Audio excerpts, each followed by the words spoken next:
बहुत ज़्यादा ध्यान देने की दरकार है कि हम पारिवारिक पार्टनरशिप को बदला। अभी जैसे हुआ, अभी एक से कोर्स है, इन्हीं के साथ मेरा बेटा भी पढ़ा है, पुलक सिंघानिया। उसके बाद में हुआ कि भाई क्या कोर्स है, तो आया कि साहब वहाँ पे फैमिली मैनेज बिजनेस का कोर्स है, SP जैन मुंबई से उसने किया। वो जब आता था और बताता था तो हम लोग कि देखो उस प्रोफेसर ने जो जो चीज़ बताई है, उनका कहना है कि भारतीय इंडस्ट्री, भारतीय व्यापार कोई भी 30 बरस से बेसी नहीं चल पाया, खास करके नॉर्थ इंडिया, ईस्टर्न इंडिया और इसमें साउथ इंडिया का थोड़ा बहुत है जो कि है। अभी तक विश्व का एक परिवार है जो 323 बरस से आज भी एक साथ व्यापार कर रहा है, मंगोलिया की कहीं का है। 323 ईयर से आज भी टुगेदर बिजनेस चल रहा है उनका, और काफ़ी सक्सेसफुल ग्रुप भी है। तो उन्होंने उसको बोला कि यही सब अरेंजमेंट, और खुल के बात कीजिए। उनका कहना है व्यापार चलाना है तो हर महीने की आपको पारिवारिक मीटिंग करनी होगी, मतलब पारिवारिक और पार्टनरशिप की जो भी मीटिंग करनी होगी, जो बोलना है उस रूम में क्लोज डोर में अपना बात कीजिए, पॉइंट को नोट होगा, एक आदमी उसका चेयरमैनशिप करेगा, कोऑर्डिनेटर होगा कि जिसके आधी से ज़्यादा मतलब 70% बातें एज्यूम्ड होती है। एक मन में हमने सोच लिया कि मतलब जैसे हाथी का पैर पकड़ा तो बोला खंबा है, कान पकड़ा तो बोला पंखा है, कोई चीज़ हुआ तो मतलब उसने एक पार्ट देखा है, दूसरा पार्ट समझ ही नहीं आया, इस कारण से गलतफहमी है। लेकिन वो कोऑर्डिनेटर है या बात जब खुलती है तो सारी चीज़ वो इसलिए हुआ था क्या। जैसे आपको कोई टाइम दिया हुआ, मान लीजिए आप इनकम टैक्स ऑफिसर का फोन आ गया, आप अचानक उठ के चले जाते हैं, अरे यार हम तो आए थे उस दिन तो तुम चले गए, हम बड़े हैं तुम छोटे हो। अब आप बोल भी नहीं सकते उस सभा में कि भाई इस कारण से मैं उठ के जा रहा हूँ, लेकिन अंदर में जब बैठेंगे तो भैया हम तो इस कारण से गए थे कि वो बुला रहा था, उस दिन ऑर्डर निकालना था या जो भी कारण, अरे यार तो बहुत जरूरी काम था, ठीक।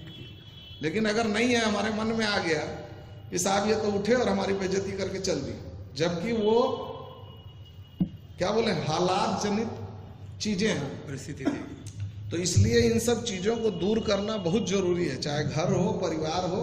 और हम लोग क्या कि अब बहुत ज्यादा सोफिस्टिकेटेड वे में होते जा रहे हैं कि मतलब जिसको बोलिए पहले का था कि बाँ उठाए, लड़ लिए, मार लिए, पीट लिए और फिर से शाम को होके पुचका भी खाने चले गए।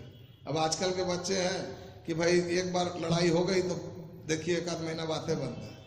ये चीज़ें पहले नहीं होती थी, चाहे हम लोग जितने भी बैठे हैं उसमें मेरे ख्याल उसी परिवार के ज़्यादा बैठे हुए हैं। क्या ज़्यादा हुआ तो 5 तो जमा होकर के दूसरे मोहल्ले वाले को मारने पूछ गए, फिर वो चाचा जी दिख गए, खट जाओ रे जमा हो गए, नहीं वो मारे हो, साला ने बुला का बार पीटू, लेकिन थे खट जा रहे हो मारने, लगाऊंगा तो था और ऊपर वापस चलो, कहेगी कि शिकायत कर दिए बाबूजी को तो अभी और मार पड़ेगा। आजकल अगर कोई आदमी बाहर का मार दे तो घर वाले झगड़ा करने जाते हैं। अब पहले अगर पता लग जाए कि आज जैन साहब हमको मारे हैं, जैन साहब की उम्र 60 बरस है, मेरी 15 बरस है, तो माँ को पता लग जाए तो 2 झापड़ पहले और पड़ेगा, उसके बाद बात होगी कि क्यों मारे। अब ऐसा सुन जेड़ा आदमी है जैन जी, तू गलती करे उसे जना इतना मार पड़ी है, हाँ कुछ ना कुछ करे उससे। तो वो एक चीज थी कि मतलब झापड़ का मतलब जोर से मारने का ही नहीं है, लेकिन एक मतलब कि कहने का मतलब है कि उनको भी इंकरेजमेंट होता था कि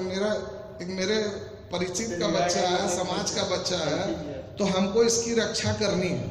लेकिन आज स्थितियां बिल्कुल उलट पलट है। आज देखिए जितना नशा का प्रचलन चल रहा है, ये धुआं वाला आजकल चल रहा है, ठोके हुक्का, ये क्या है, ये नया तरीके का चल रहा है। हम कहते हैं बच्चों को भी चाहिए कि आप लोग अच्छे से चलिए, ये ताश पत्ती और ये समय, ये सब अंग्रेजों की देन है भाई साहब। एक चल रहा सोची समझी चाल के तहत। आप देख लीजिए हम मारवाड़ियों में जब तक शराब की प्रचलन नहीं थी, मुझे याद है सेमिनार होती थी तो वो बोलते थे कि शराब की बिक्री कब चलेगी इंग्लिश वाइन की, जब मारवाड़ी पीना शुरू कर देंगे, क्योंकि सबसे पैसा ज़्यादा जिसके पास है वह जब पिएगा तो हमारी कुछ सबसे ज़्यादा कॉन्ट्रीब्यूशन आएगी। और ये केडिया बिस्लरी वाले ने इस अभियान को चलाया था और आज वो सक्सेसफुल हो गए। चाय हमको याद है, आप लोगों को भी याद होगा कि बचपन में ठेला लेकर के चलता था, फ्री चाय पिलाता था, और आज चाय के बिना सुबह से एनी टाइम टी टाइम हो गया। भले फॉरेन में है जहाँ चाय बनी, जहाँ चाय को प्रदर्शित किया, आज भी 4 बजे चाय की टाइम भाई, we have been on tea time, so हम चाय पियेंगे। और यहाँ any time tea time welcome drinks में।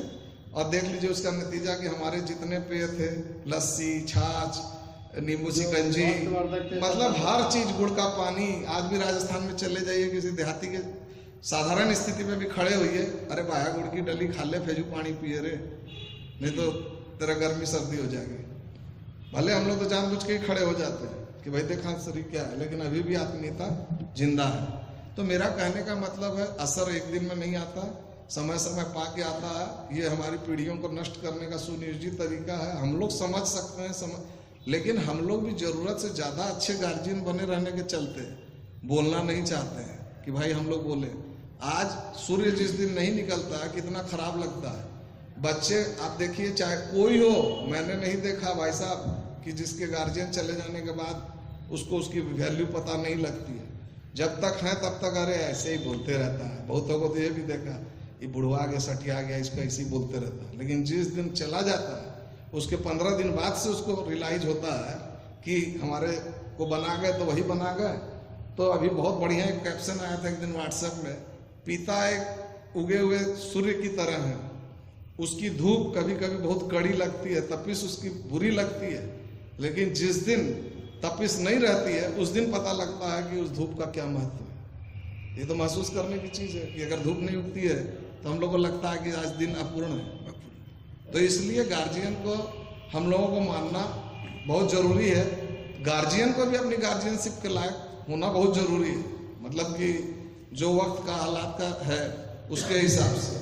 तो जैसे हमने उस पे एसपी जैन की बोल रहे थे, वहाँ पे जो फैमिली मैनेज बिजनेस के लिए बोला, सब समस्या यही है कि आप व्यापार करने के बाद में लेडीज में गाड़ी नहीं है, उसके लिए लड़ाइयाँ होती हैं, खर्चे का पैसा नहीं है, ये है।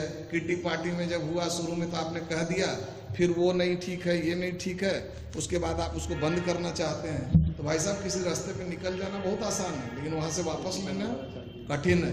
आपके परिवेश, आपके समाज को नहीं सूट करता है, आप उसको शुरुआत में ही उसको रोकें। और नहीं, अन्यथा ट्राई होने तो ना करते हैं, फिर उसको लगता है पहले तो हम ठीक थे, अब गलत हो गए क्या, जबकि आप उसको बैड इफेक्ट को देख के मना कर रहे हो, लेकिन वो उसको एक्सेप्टेबल करने में टफ होता है। और हम लोग का मना करने का तरीका भी बड़ा रूड होता है। मैं बोल दिया ना तो नहीं कौन करने, हम लोग कारण नहीं बताते। आज हमारे यहाँ के नौकर चाकर सक्सेस नहीं होते हैं, कंपनी वाले देख लीजिए माल पे माल बेचे जा रहे हैं, क्यों? सिर्फ ट्रेनिंग के चलते। हम लोग होते हैं बस आया, अपॉइंटमेंट दिए और बोल दिए ये काम करो जी, अरे वो क्या काम करेगा, उसको अकल ही नहीं आ रही है बेचारे को। 1 महीना तो उसको समझने में लग जाता है, क्योंकि घर चलाना है, नौकरी का पैसा लेना। और कंपनी वालों का सबसे पहले अपॉइंटमेंट लेटर के साथ में वो ट्रेनिंग में चला जाएगा। ट्रेनिंग उसको तरीके से देंगे कि किस तरीके से ठगना है, कहाँ झूठ बोलना है, कहाँ सचना है। भाई ठगना ही है। हमारे यहाँ तो ग्राहक आता है, बोला कौला वो देख लीजिएगा इसमें डिस्काउंट क्या क्या हो सकता है, देख लीजिए। ठीक है राकेश, जरा इनको बाबू आए, पति भैया आए, जरा कम ठगना यार। अरे आप क्या बोल, अरे भाई ठगना है, ठगेंगे नहीं तो हमारा घर कैसे चलेगा, कारोबार कैसे चलेगा, इनको थोड़ा कम ठगना। हम बोल दिया है तो हंसी मजाक का मजाक हो गया उसको भी कि भैया डिस्काउंट दे देना, जो भी काम है इनका कर देना, तो हो गया काम। भाई राकेश भाई भी है और हमको निकलना है, तो इनको जिम्मा भी लगा दिया। जो भी समझ गया कि भैया जो बोल के गए तो भैया हमको रिस्पेक्ट भी देना है, डिस्काउंट भी देना है, जो भी तरीके का। तो मेरा कहने का अभिप्राय ये है कि उनकी ट्रेनिंग का जो सिस्टम है हम लोग लेना नहीं चाह रहे हैं, और मॉडर्नेट तरीके को। एक दूसरी बात,